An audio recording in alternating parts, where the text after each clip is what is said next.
This is my 3D printer called the Ender 3S1. And today I'm going to be testing it and reviewing it, but first I'm going to show you guys how to set it up. When you first start on it, there'll be an option between laser engraving and 3D printing. Obviously, if you're 3D printing, you'll want to choose that, which is what I'll be doing today. And then you'll have to select a few things. You'll have to adjust the printer, and then you'll have to select your language. After you have all that done, you'll want to select leveling, and this is going to level it for you, and I already have it leveled, so I'll just show you what it'll look like.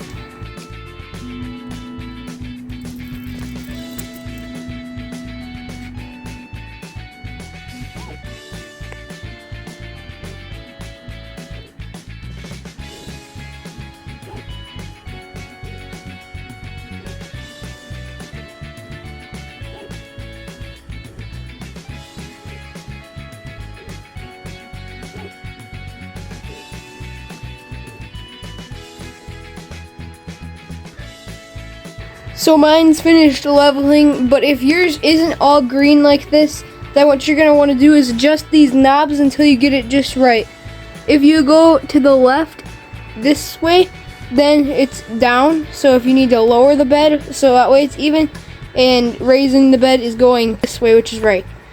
Okay, so the next thing I'm going to do is I'm going to go to prepare, and I'm going to go to auto home, and that's just going to bring this back up to its original position where it starts off at.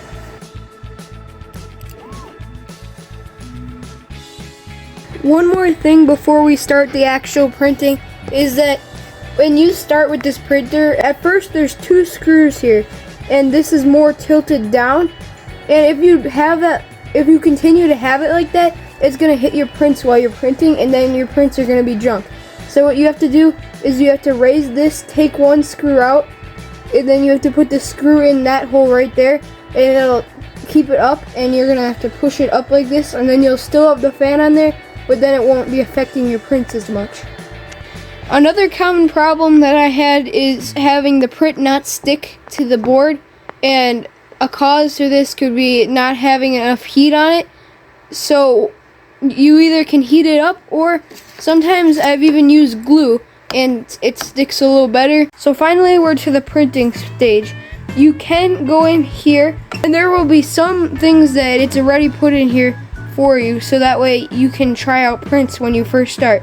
But let's say you want to print something of your own that isn't the same as what's on here. Like, to start off, what I did is I printed a rabbit, and now I want to print something else. So what am I going to do? The first step, you're going to have to take this SD card out along with the USB file that they gave you when you open up the box. I put them together like this so that way whatever data is going in the USB drive also goes in the SD card. Next thing you're going to have to do is insert the USB drive into the USB slot on your computer. Next, I went into Google, and now I'm going to go over two things that I recommend using to find your prints.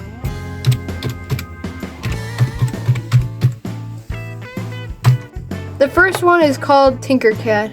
So unfortunately this website does require an account, but I highly recommend using it if you want to make your own prints. So basically you have a bunch of different shapes, or you could even search something like a tree, and then it's going to pop up with a tree, and then you can drag it out onto the base plate, and you can make something with the shapes that you have. Now let's say you don't really know how to use Tinkercad and you're not really feeling like making your own thing. So the other website that I'm going to recommend is Thingiverse. Now in Thingiverse, I have the option of millions of things that I could print, and all these different slides too.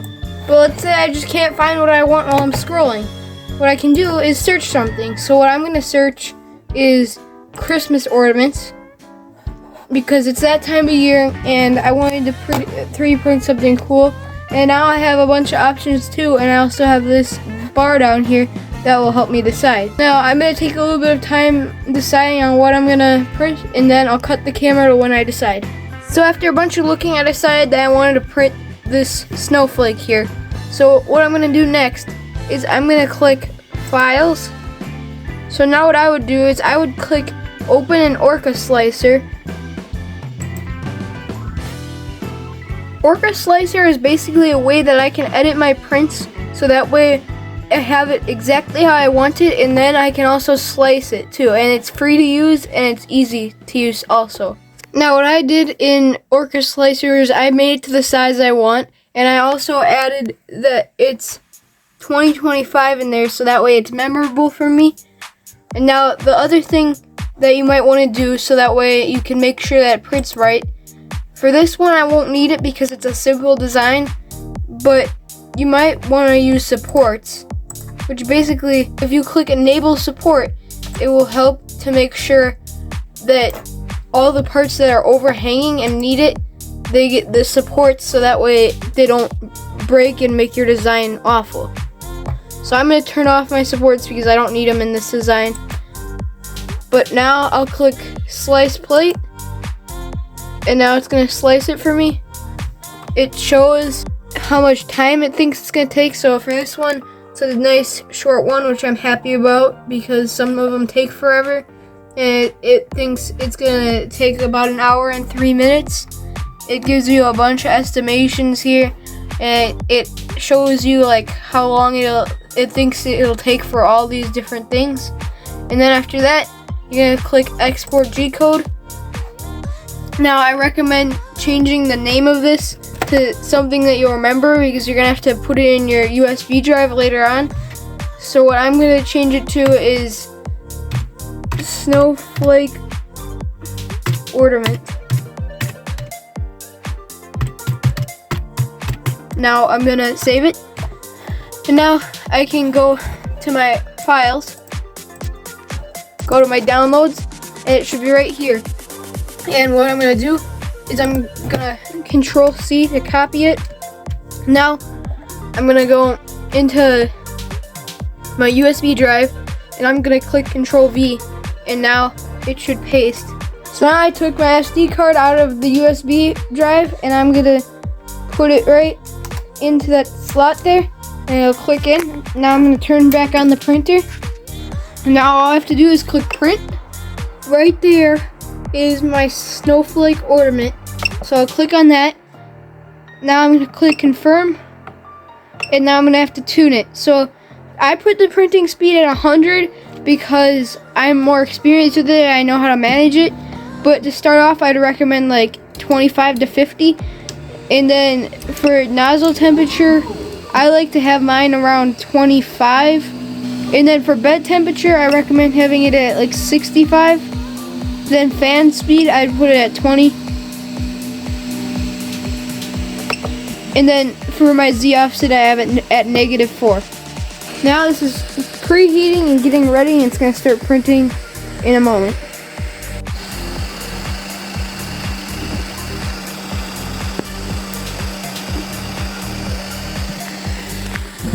This is like a test here that it does, and then it goes to the middle and it'll start printing now. So it makes like an outside layer here, and now it's going to the inside and it's actually doing my design. As you can see over there, you can see the start of a snowflake, and now it's going to do like 100, 200 layers, and then it's going to hopefully be done and hopefully be right.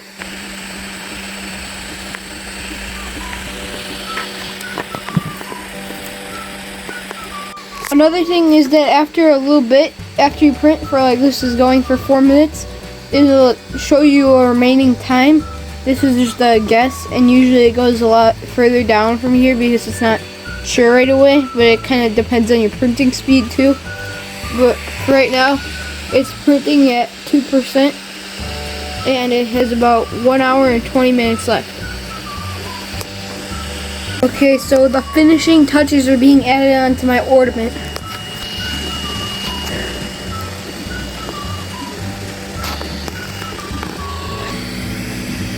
There it is.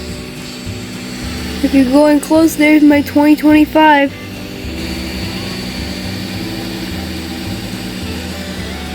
There it is. Now, the next step I have my scraper that came with the 3D printer, and I'm just gonna take it off. Well, my print is done. There's that 2025 part that I put on there, and the 5 got a little messed up, but it's not awful. It looks really good to me. The layers look right. Not really many mess ups in this one. And up here I'll be able to hang it. Now it'll be my Christmas tree ornament. So now that I finished testing out this printer by printing something, next step is I'm going to review it. The first thing I'm going to be going over is, was this printer easy to use? For me, it was, because the only things that I had trouble with is leveling, but at first I didn't have like a tutorial or anything really to go over that. I kind of had to figure it out. So what I did is I adjusted the knobs on there, and then I eventually got it right. But other than that, it's pretty easy to use. Like changing filament is pretty easy to use. Printing, all you have to do is click print and then just adjust a few things. So I feel like that was pretty easy. So I'm giving it an 8 out of 10. How it turned out, I think this is really good. It doesn't have much for like excess. Sometimes we get like a bunch of random stuff, like especially on these sharp things, like in other printers that I've used, like at my school. There's like, sometimes there's stuff around here, or like if you had supports, which I've had before, the supports are way easier to remove on these. It's not like super easy, but it's like way easier than some of the other printers I've used before. So for how this actually looks, I'm giving it a 9 out of 10. The next section is time it takes versus what comes out.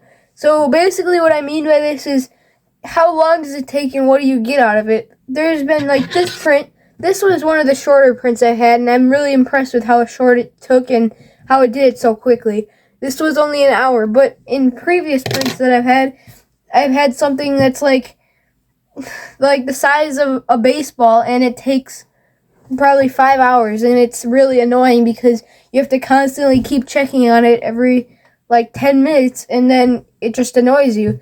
So I have it at a 6 out of 10 for time it takes versus what comes out. And finally, for people that are just starting with it, I have how easy it is to set up. Is it easy to set up, or is it really difficult? I don't think it's very easy at all. There was a whole bunch of parts with it. Plus, I had to like teach you guys that trick where you use the screw and you screw it into the top and only use one out of the 2 screws. Because if you don't make that adjustment, then it's not going to work, because it's going to be hitting your prints all the time. So for the easy to set up category, I have it at a 4.5 out of 10. So for the overall grade of this printer, I'm giving it a 7.5 out of 10, just because there was 2 things that I wasn't as impressed with this printer. But other than that, this is a really good printer. I'd recommend this printer to anybody who's going to start 3D printing soon. Hi everybody, I'm here with today's Bible verse. Today it's from Proverbs 17:3. It says, "In the same way that gold and silver are refined by fire, the Lord purifies your heart by the tests and trials of your life." What this means is it's comparing you to gold and silver, which is made pure through fire, and basically it connects to you because God can shape you and make your impurities pure.